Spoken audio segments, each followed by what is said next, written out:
Oh, ho, ho, ho. Well, Merry Christmas, boys and girls, young and old. I'd just like to share a story with everybody today, and it's one of my favorite stories, and you've probably heard it before. It was actually written 199 years ago by a man named Clement Seymour. And you can tell by the condition of this book, I've read this book 1,000 times, probably to your moms and dads, even your grandmas and grandmas. And I'd like to share this story with everybody now, if I may. It's called The Night Before Christmas. 'Twas the night before Christmas when all through the house, well, not a creature was stirring, well, not even a mouse. And the stockings were hung by the chimney with care, in hopes that St. Nicholas soon would be there. And the children were nestled all snug in their beds, while visions of sugar plums danced in their heads. And Mommy in her kerchief and I in my cap had just settled down for a long winter's nap. When out on the lawn there rose such a clatter, and I sprang from my bed to see what was the matter. And away to the window I flew like a flash, tore open the shutters and threw up the sash. And the moon on the breast of the new fallen snow gave a luster of midday to objects below, when what to my wondering eyes should appear but a miniature sleigh and 8 tiny reindeer, with a little old driver so lively and quick, and I knew in a moment it must be St. Nick.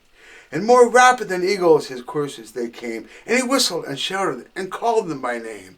Now Dasher, now Dancer, and Prancer and Vixen, on Comet, on Cupid, on Donner and Blitzen, to the top of the porch, to the top of the wall. Now dash away, dash away, dash away all.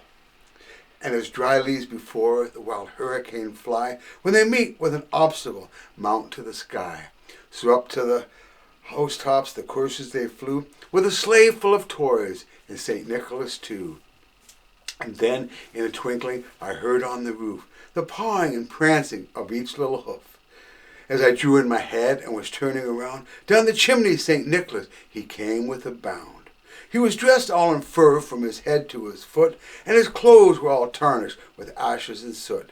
And a bundle of toys he had flung on his back, and he looked like a peddler just opening his pack.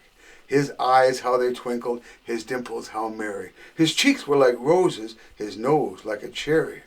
And his droll little mouth was drawn up like a bow, and the beard on his chin was as white as the snow.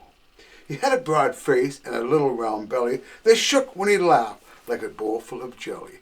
He was chubby and plump, a right jolly old elf, and I laughed when I saw him, in spite of myself. And a wink of his eye and a twist of his head soon gave me to know I had nothing to dread.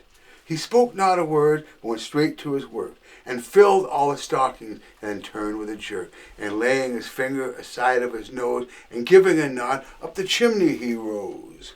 He sprang to his sleigh, to his team gave a whistle, and away they all flew like the down of a thistle. But I heard him exclaim, as he drove out of sight, Merry Christmas to all, and to all a good night. Ho, ho, ho. So Merry Christmas and Happy Holidays to everybody. Ho, ho, ho. Bye-bye. Merry Christmas. Ho,